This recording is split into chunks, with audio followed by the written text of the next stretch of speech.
And wherever you are in your life, you need to know that the plan of God, the purpose of God, what God has foreseen, what God has pre-planned for your life stays the same. No matter what is happening around us, we serve a consistent God. When you are stuck in a bad situation, the only way that you're going to get out of it is by you force-feeding yourself the Word of God, the truth of the Word of God. So where you see lack, you force-feed that God was made a curse for me so that the blessing of Abraham might come on the Gentiles. This is indicative of God using your gifts and talents, your skill, your education, everything that you do, everything that you have, each way that you're triggered in, each way that you're wired in. God is using all these elements so that we can recognize what He wants from Him. Well, hello and welcome, and thank you for joining us once again. It's an honor and a privilege for us to serve you and be a part of your lives in your spiritual walk with God. I'm excited about today's word, and I'd like you guys to stay connected with us via different platforms on social media.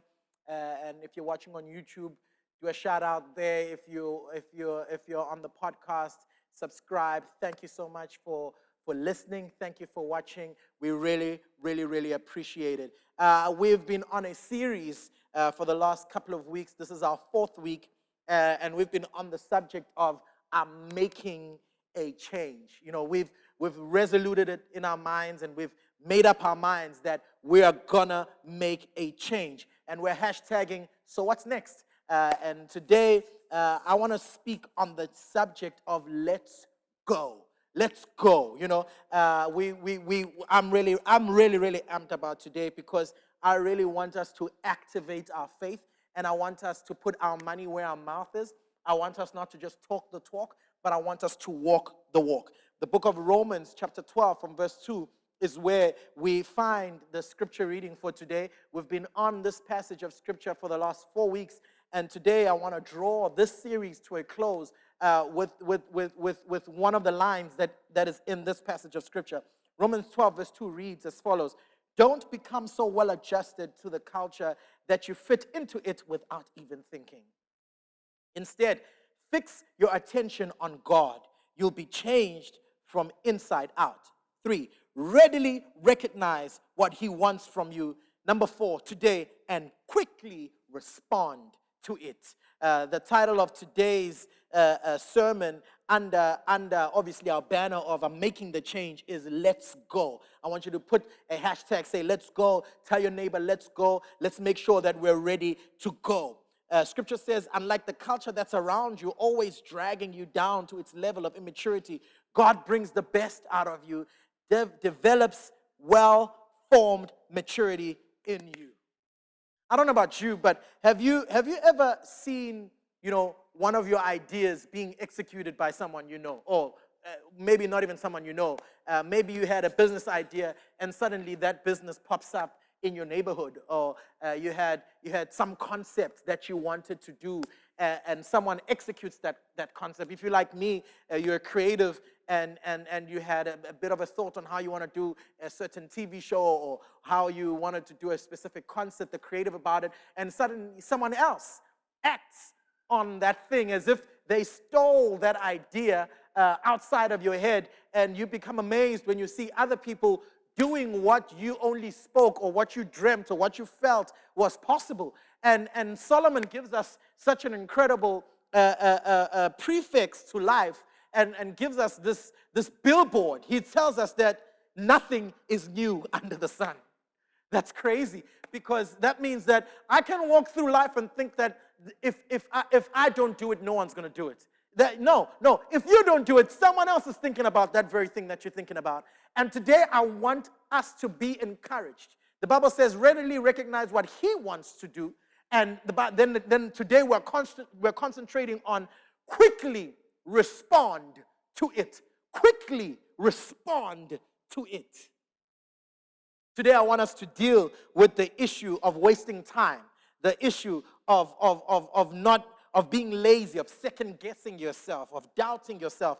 And I want us to take the risk. I want us to get a plan in place. I want us to stop wasting time. I want us to prepare, to have the research in place. I want us to not just chill at home and not do anything.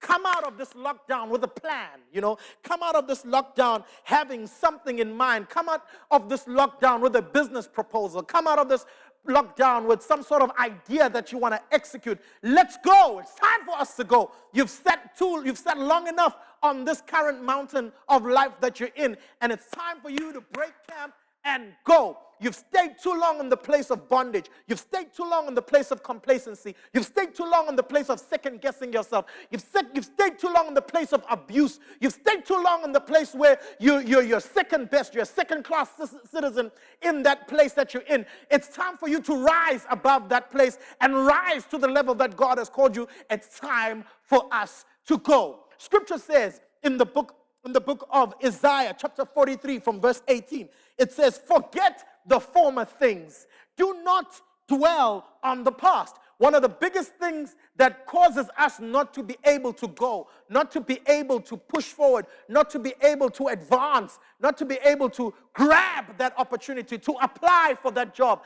The biggest problem that we face in going into new places of our lives is reliving the disappointment we had in our previous. So one of the things that we're going to have to overcome in this season is that we need to get over the things that we've failed before. It's time for us. The Bible says a righteous man falls 7 times, but he rises up again. I want us to have a mindset, a perspective, an understanding that if your business fell or if something went wrong in that business a couple of years ago and you lost the heart, you lost that entrepreneurial spirit, you lost the mind of engaging in new things. Maybe someone took an idea, or maybe you saw an idea that you thought was yours being executed by someone else and you felt like there's nothing more. If you thought of that, the possibility of you thinking of something new are great. So I want you to be encouraged today that there's more that's found in you. And Scripture says, forget the former things. Forget about your past failures. Forget about how the bank declined that proposal. Forget about the people that you went to look for funding for and how they ridiculed your idea. Forget the former things. This is a season that I'm believing that God is helping us to reset so that we can be able to go into new territories. But if we're going to approach this new season with the same old mindset, the Bible says he cannot put new wine into old wineskins. In other words, you're going to have to change the place of your thinking, change the place of how you see yourself. You're going to have to readjust yourself so that you can be able to go into new avenues with a new perspective. Forget about the rejection. Forget about how qualified or unqualified you are. Some of us also just need to forget about the nice times and start putting in the work. Forget about the friends that are getting you nowhere. Forget about all these lunch dates, dinner dates, they're not doing anything for you. Focus. Just lock yourself up and concentrate. Forget. The Bible says, let's go. There's a scripture in the Bible that I really, really like. It's found in the book of, I believe it's 1 Kings. The Bible says that when Elijah went to see one of these ladies, one of the prophets, one of the women that were married to one of the prophets of Israel. The Bible is so amazing when it speaks about the scripture. It's found in the book of 2 Kings chapter 4. The Bible says that Elisha was approaching this woman.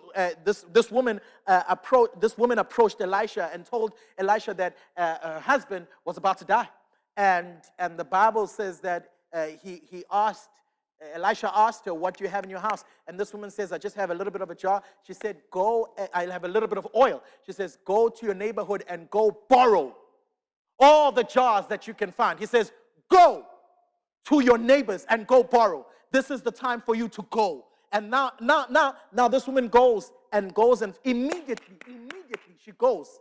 And when she comes back, she asks the man of God, "Right, I've collected the jars. What would you like me to do now?" The Bible says that Elisha instructs this woman to say, go into your house, close the door behind you, pour the oil into the vase.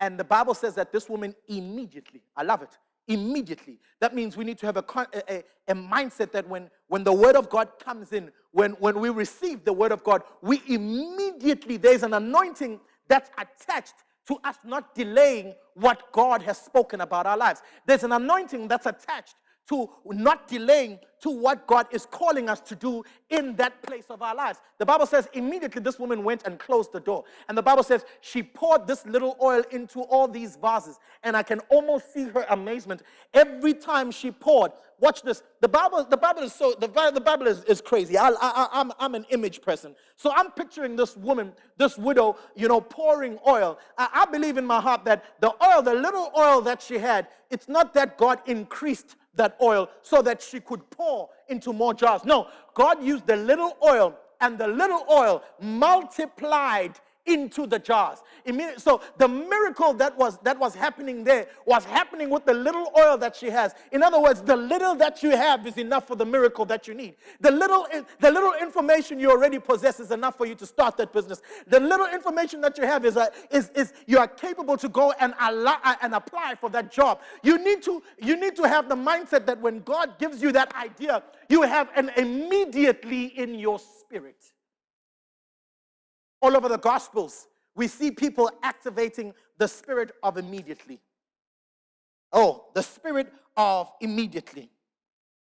And I've seen it with one woman in particular, where we find her story in the book of Luke chapter 8. The Bible says that this woman had an issue of blood for 12 years.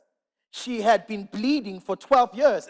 And scripture says that this woman was suffering from this illness for 12 years. And the Bible says she said in her heart, she resoluted in her heart that my situation will not remain this way. She made a resolution. She said in her heart, if I can only touch the hem of his garment, I'll be made whole. She had resoluted in her mind that if she could touch the hem, she made she made up her mind that this is what I'm going to go. This is my immediately. This is the chance that I have. And the Bible says she went through that crowd and she touched the hem of Jesus' garment. Scripture says immediately the blood ceased. Immediately she was made well. The Bible says Jesus turned around and says, who touched me? And scripture tells us that the disciples and the people that were around him are like, yo, nigga, what do you mean who touched you? Yo, what do you mean who touched you? Because we're all here. We're all touching you right now. What do you mean? He's like, no, someone touched me with intent. Someone touched me with a mindset that they want and immediately. Someone touched me with the goal that they want. They're hungry for something. They're thirsty for something. And someone touched me and virtue left me. And today, there are certain people that God has sent me to speak to, that God is calling you to have a resurrection spirit inside you, that you're not going to remain unemployed, that you're not going to remain with a business that's not going anywhere, that you're not going to remain in a broken family, that you're not going to remain in an abusive relationship, that you're not going to remain in that depressive state. You're going to make up your mind. You're going to make up your mind that if I can only just touch the hem of his garment, and my immediately will arrive. The Bible says that you need to make up your mind that you're recognizing that it's what he wants you to do, number one. Number two, and then you act on it quickly. Today, I hope I'm speaking to a bunch of people that are ready, because the word of God speaks what we've just read now in Isaiah. He says, forget the former things, don't dwell on the past. Number two, he says, I'm doing a new thing. You see, you can either focus on what you're going to lose, or you can focus on what you're going to gain. Change is your transportation to your new dimension. You can either focus on what you're going to lose, or you can either focus on what you're going to gain. But change is your transportation to your new dimension. The difference between a butterfly and a caterpillar is change. The difference between you crawling in life and flying in life is change. The minute you make up your mind and say, all right, I'm making up my mind. I'm making the change. I'm stepping out of the state of feeling sorry for myself. I'm stepping out of the state of always blaming other people for what's wrong about me.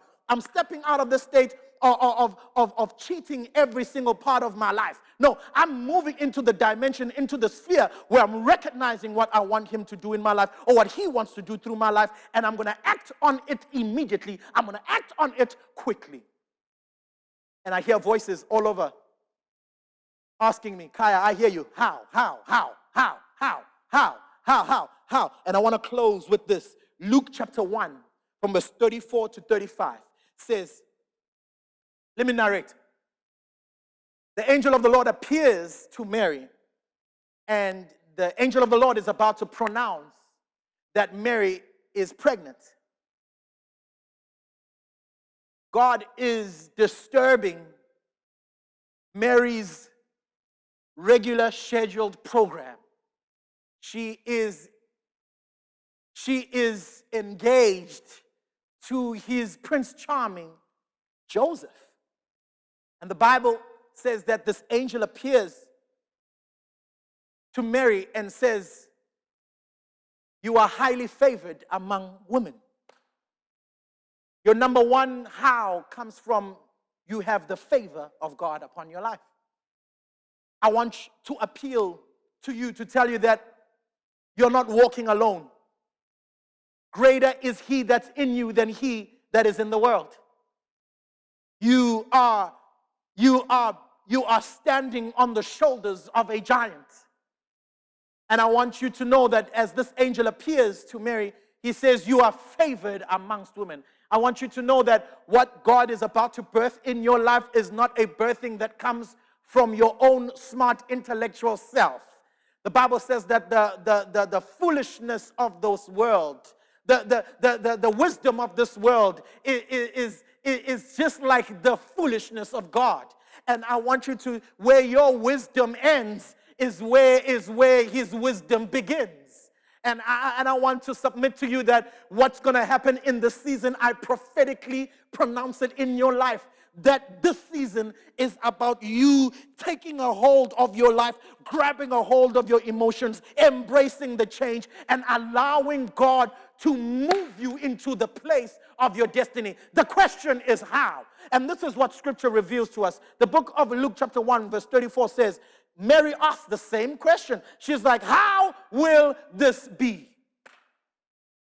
How will this be? Mary asked, she says, since I'm a virgin. So you're asking, how will this be since I don't look the part? How will this be if my CV keeps being overlooked? How will this be if I'm not educated enough? How will this be if I've not been in church? How will this be if I haven't been praying? How will this be? But I want you to know that this angel spoke and said, Mary, the Holy Spirit will come upon you. The power of the Most High will overshadow you. I want you to know that your how is connected to the Holy Spirit. Your how is connected to the Holy Spirit. Your how is connected to the Holy Spirit. So in this time and the areas of your life, I want you to submit them to the leadership and to the mind of the Spirit. Mary asked, how will this be? Because I'm a virgin. I'm a virgin. And the angel responds and tells her that the Holy Spirit shall come upon you. The power of the Most High will overshadow you.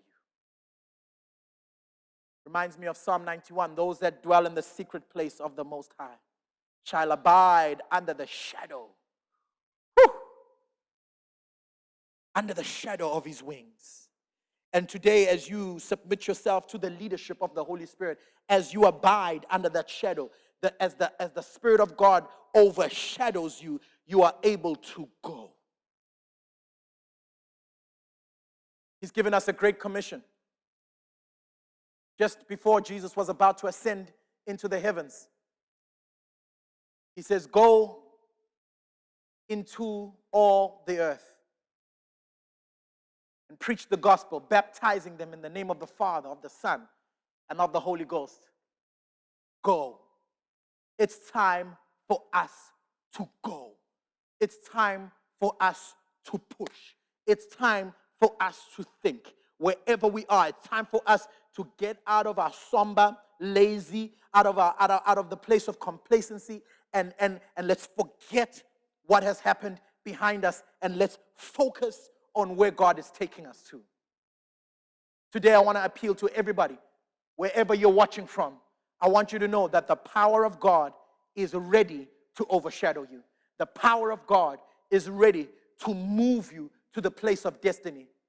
He says, quickly respond. Today, I want to make a call to someone to quickly respond to Jesus. Jesus hung on the tree for you one day. He bled. He suffered a gruesome death so that you and I can be able to access new living life. The Bible says in the book of 2 Corinthians chapter 5, verse 17, the Bible says that if any man is in Christ Jesus, is a new creation. Old things have passed away. So every time when we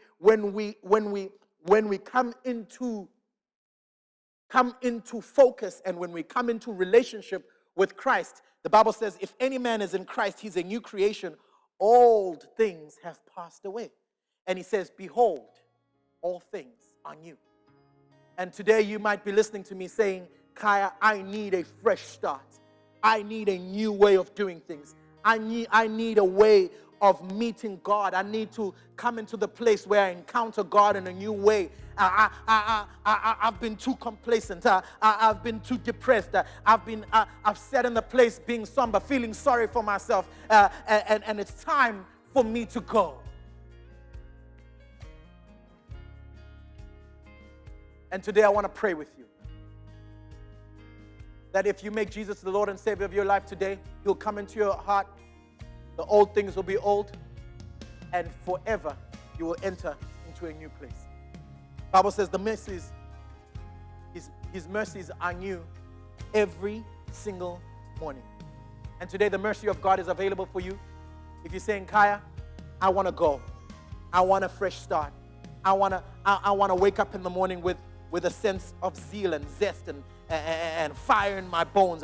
I've lost this flame, and I've lost the courage to do things. I've lost the courage to do new things. I've lost the courage to enter into new spaces, new avenues. I used to have the appetite to do things, but I've slipped away. And I want to make Jesus the Lord and Savior of my life because He is the fuel. He says the Holy Spirit. As I pray, I want you to know that the Holy Spirit is doing His work in your heart as I speak. And as we pray, the Spirit of God is going to be responsible in raising you so that you can go. I want to pray with you today. And if you could take the time and say these words after me. Say, Father God, Lord Jesus Christ, I accept you into my life. Be my Lord. Be my Savior. Help me become who you've called me to be. Thank you for giving me new life. I forget the things that are behind me, and I focus on what's ahead of me. In Jesus' name, amen. Thank you, Father God, to every single person who has had their ear open to this message. I thank you, Father God, that you are resurrecting those dry bones. Just as Ezekiel saw, and you asked him, Son of man, can these bones live again? I hear the Spirit of God saying that those bones can live again. That the four winds are coming and they're going to bring life into those bones. I speak over your life today that you are moving from the place of complacency to the place of destiny. In Jesus' name, I thank you that your people, Father God, are walking in your truth.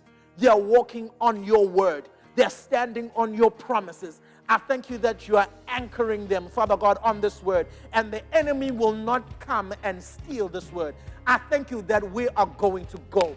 We are going to quickly respond through your word today. In Jesus' name. Amen. And amen. Well, thank you so much for joining us once again, guys. It's been a privilege. It's been an honor. And we are so grateful that you are part of our online family. We want you to continue to write to us.